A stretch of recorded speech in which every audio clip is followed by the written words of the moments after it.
Assalamualaikum warahmatullahi wabarakatuh. Di sini kami dari kelompok 1 akan mempresentasikan hasil review artikel mengenai vektor penyakit pes atau plague. Sebelumnya perkenalkan anggota kelompok kami. Yang pertama Faturiska, Dewi Nurjana, Erina Rodiatul, Natalia Tesalonika, dan saya sendiri Karin Yolanda.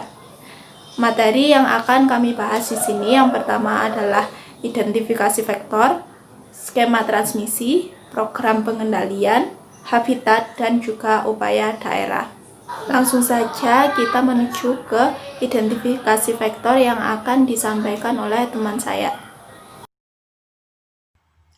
Baik, yang pertama adalah identifikasi vektor plagues. Penyakit plagues, pes atau Black Death merupakan penyakit zoonosis yang utamanya menyerang tikus. Kemudian dapat ditularkan kepada manusia. Penyakit pes ini disebut juga Black Death karena dapat menimbulkan 3 jenis wabah, yaitu bubonic, pneumonik, dan septicemic. Yang ketiganya menyerang sistem limfe pada tubuh manusia. Penyakit pes disebabkan oleh bakteri Yersinia pestis dengan vektor utama adalah pinjal tikus atau Xenopsilla ceopis, dan tikus berperan sebagai reservoir. Dalam penularannya, penyakit pes selalu melibatkan keempat faktor, yaitu manusia, tikus, pinjal, dan bakteri. Pinjal tikus berperan dalam menularkan bakteri Yersinia pestis yang ada di dalam darah tikus kepada hewan lain atau manusia melalui gigitan pinjal tersebut. Pinjal sendiri disebut sebagai serangga peloncat yang memiliki tungkai panjang dan tipe mulut penghisap. Selain pada tikus, pinjal juga terdapat pada hewan lain seperti kucing dan anjing. Selanjutnya, saya akan menjelaskan skema transmisi dari plague. Nah, skema transmisi plague ini sendiri dimulai ketika pinjal menghisap darah dari tikus yang mengandung bakteri plague. Nah, bakteri tersebut kemudian berkembang biak di dalam perut pinjal. Setelah itu, pinjal akan mulai terbang ke pemukiman warga dan akan menggigit manusia. Nah, manusia yang digigit oleh pinjal yang sudah menggigit tikus yang mengandung bakteri plague tadi akan terinfeksi oleh plague. Secara alamiah, pinjal penular pes mempunyai ketergantungan terhadap roden, karena pinjal hidup dengan cara mengkonsumsi darah roden. Nah, roden yang darahnya dihisap terus-terusan oleh pinjal akan mati, dan pinjal akan segera meninggalkan bangkai roden untuk mencari roden yang lain. Pinjal bebas ini jika tidak segera menemukan roden lain sebagai sumber makanan, maka pinjal ini akan mencoba menghisap darah makhluk lain yang ditemui seperti kucing, anjing, kelinci, dan bahkan manusia. Terjadilah penularan penyakit pes di daerah pemukiman penduduk dari insiden tadi. Selanjutnya, saya akan menjelaskan mengenai program pengendalian dari penyakit pes. Jadi, usaha pencegahan dan juga pengendalian penyakit menular mempunyai banyak cara, terlebih yaitu penyakit pes itu sendiri. Untuk itu diterapkan sebuah program pengendalian yang sesuai dengan penyakit tersebut. Cara pengendalian roden penyakit pes ini dapat dilakukan dengan pengendalian roden terpadu. Nah, pengendalian terpadu ini dilakukan dengan pengendalian secara kimia, lingkungan, biologis, fisik, dan juga mekanik. Namun pengendalian terpadu ini tidak hanya menjadi tanggung jawab dari sektor kesehatan saja, tetapi membutuhkan kerjasama dari berbagai lintas sektor dan juga program itu sendiri. Kemudian penanggulangan penyakit pes ini diupayakan dengan melakukan pengendalian pinjal. Pengendalian pinjal ini bertujuan untuk menurunkan populasi pinjal dan mengurangi kontak gigitan pinjal. Pengendalian yang pertama yaitu pengendalian secara kimia. Jadi metode yang digunakan untuk pengendalian pinjal dalam pemberantasan pes adalah dengan metode pembersihan debu. Debu adalah metode pengendalian vektor menggunakan bubuk insektisida pada tempat-tempat yang diduga sebagai jalan tikus atau melarikan diri atau sarang inang waduk. Indikator percaya bahwa metode pembersihan debu adalah penurunan indeks umum dan juga indeks khusus dari pinjal. Metode pembersihan debu memiliki kelebihan yaitu mampu menurunkan populasi pinjal, sedangkan kelemahan metode ini adalah ada pencemaran lingkungan yang diakibatkan oleh pupuk insektisida yang dipergunakan. Kemudian metode pengendalian pinjal penyebab pes dengan metode debu ini dilakukan oleh Dinas Kesehatan Kabupaten Pasuruan, yaitu melalui pemasangan bambu berinsektisida. Namun ada omong kosong dalam pelaksanaan pemasangan bambu berinsektisida ini. Penduduk yang rumah tahanan berlantai keramik merasa setuju untuk ditaruh atau dipasangi bambu berinsektisida. Mereka menganggap bahwa bumbung berinsektisida akan mengotori lantai keramik.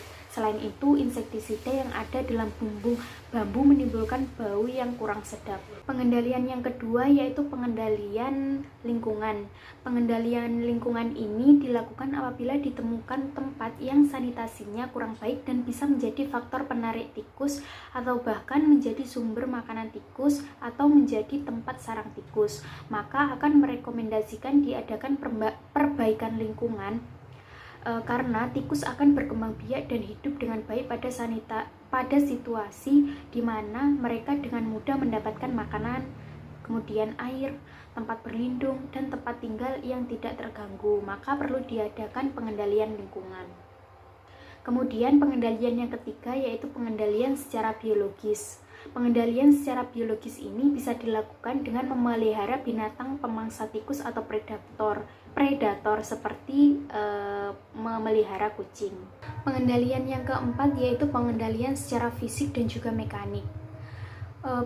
Pengendalian secara fisik dan juga mekanik ini dapat dilakukan dengan dua cara, yaitu yang pertama proofing infestation dan juga treatment tikus atau rodent control. Untuk proofing infestation yaitu memastikan bahwa seluruh konstruksi rumah tidak ada celah yang memungkinkan tikus masuk, baik dari bawah pintu, lubang pembuangan air, atau dari bawah saluran air. Kemudian bisa juga dilakukan dengan mengeliminasi sarang atau tempat persembunyian tikus serta memangkas ranting pohon yang menjulur ke bangunan. Tidak membuat taman terlalu dekat dengan struktur bangunan, contohnya dengan memasang plat besi pada pohon. Pengendalian lainnya juga dapat dilakukan dengan menggunakan perangkap, antara lain perangkap lem, perangkap jepit, perangkap massal, dan juga perangkap elektrik. Sedangkan untuk treatment tikus atau rodent control yaitu pengendalian tikus menggunakan rat baiting. Penggunaan trap untuk jangka panjang menimbulkan tikus jera. Penggunaan trap hanya untuk tempat-tempat yang khusus dengan populasi tikus yang rendah. Penempatan rodent baiting ini dilaksanakan pada area tertentu yang akan menarik tikus dari dalam sarang untuk keluar atau ke tempat yang tidak sensitif seperti area parkir atau kebun. Setelah itu baru difokuskan untuk tikus yang aktivitasnya dengan radius pendek, yakni tikus nying-nying. Umpan akan ditempatkan di dalam. Keraguan akan adanya risiko bau bangkai dapat diatasi dengan konfigurasi penempatan umpan untuk setiap kategori jenis tikus. Jadi dengan penempatan umpan pada suatu lokasi dapat dideteksi sampai sejauh mana lokasi tempat tikus tersebut mati, ditambah tenaga serviceman yang cukup berpengalaman mengatasi masalah tikus di puluhan rumah, mal, industri, rumah sakit, hotel, ataupun apartemen. Mengenai habitat tikus, jadi terdapat beberapa jenis tikus yang dibedakan berdasarkan habitatnya. Yang pertama ada tikus jenis Rattus diardi, Mus musculus, Suncus murinus. Ini adalah tikus-tikus yang tinggal di daerah perumahan. Kemudian juga ada tikus Rattus exulans, ini adalah tikus yang tinggal di ladang. Kemudian Rattus timanicus, yaitu tikus yang tinggal di daerah perkebunan. Rattus argentiventer itu adalah tikus yang tinggal di sawah, persawahan. Dan niviventer itu tikus yang tinggal di daerah perbukitan. Mengenai karakteristik dari habitatnya, jadi tikus itu menyukai tempat-tempat yang berbau harum, khususnya bau-bau dari makanan manusia, seperti di tempat sampah, lemari, selokan, dapur, gudang, seperti itu. Jadi tempat-tempat yang memang dianggap baik untuk berkembang biak dan juga tersedia cukup makanan. Kemudian tikus ini tuh juga memiliki indera penciuman, peraba, pendengaran itu yang sangat baik. Jadi untuk mencari tempat tinggal itu biasanya mereka mengendus-endus dengan hidungnya, kemudian mendeteksi apakah tempat itu benar-benar aman untuk ditinggali, seperti itu. Kemudian tikus ini juga tidak menyukai tempat-tempat yang ramai. Jadi biasanya mereka itu suka berkeliaran di malam hari dalam keadaan sepi. Kemudian di musim hujan itu biasanya tikus lebih cepat berkembang biak apabila makanan dan juga tempat berlindungnya itu sesuai, seperti itu. Kemudian mengenai karakteristik dari habitat pinjalnya, jadi pinjal ini tuh menyukai tempat-tempat yang gelap dan lembab, di mana tempat-tempat gelap dan lembab ini akan memicu timbulnya banyak serangga dan juga hewan pengerat yang nantinya akan menjadi reservoir dari pinjal tersebut. Dan juga pinjal ini lebih menyukai suhu dalam dan juga tidak menyukai daerah-daerah yang kering. Selanjutnya, pinjal ini beberapa ada yang memiliki sifat fototaktis negatif atau menghindari cahaya. Jadi biasanya mereka itu tidak memiliki mata. Kemudian berdasarkan sebuah penelitian itu disebutkan bahwa pada sarang tikus yang memiliki kedalaman dangkal dan terkena cahaya matahari itu tidak ditemukan adanya pinjal.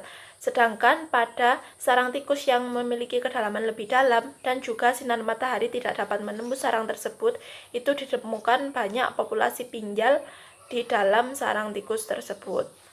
Nah, hal tersebut membuktikan bahwa pinjal ini memiliki sifat fototaktif negatif atau menghindari cahaya. Selanjutnya, di sini saya akan menjelaskan mengenai upaya pengendalian di suatu daerah. Saya mengambil contoh upaya pengendalian oleh Balai Penyuluhan Pertanian Perikanan Kehutanan atau biasa disingkat dengan BP3K Nanggulan. Upaya yang pertama yaitu ada upaya pengasapan atau pengomposan dengan alat alfostran. Bahan dan alat yang digunakan yaitu berupa bahan peledak yang berisi belerang atau solvataran dan alat berupa corong yang tertutup. Cara ini paling banyak ditanggapi oleh para petani, karena semua alat dan bahan yang diberikan secara gratis oleh BP3K. Dengan pengomposan, sekelompok tikus akan mati di dalam liangnya secara bersamaan. Upaya yang kedua, yaitu pembuatan rumah burung hantu di sawah. Dengan pembuatan rumah burung hantu ini diharapkan setidaknya akan menjadi tempat singgah burung hantu ketika mencari mangsa. Pembuatan rumah burung hantu ini menggunakan tiang yang terbuat dari beton dengan pondasi cakar ayam, sehingga tidak mudah roboh di tanah persawahan yang lembek. Tingginya sekitar 4 meter dari permukaan tanah untuk memudahkan burung hantu mengintai buruannya dan efektif membawa hasil buruannya. Upaya yang ketiga yaitu ada penggerobyokan. Cara ini dilakukan dengan melibatkan para petani dan pernah juga dengan melibatkan koramil. Dan upaya yang keempat yaitu dengan menggunakan umpan beracun. Umpan beracun ini sudah ada karena bantuan dari pemerintah dan siap untuk dibagikan kepada para petani. Demikian penjabaran dari kelompok kami. Mohon maaf apabila ada salah-salah kata dan terima kasih atas perhatiannya. Wassalamualaikum warahmatullahi wabarakatuh.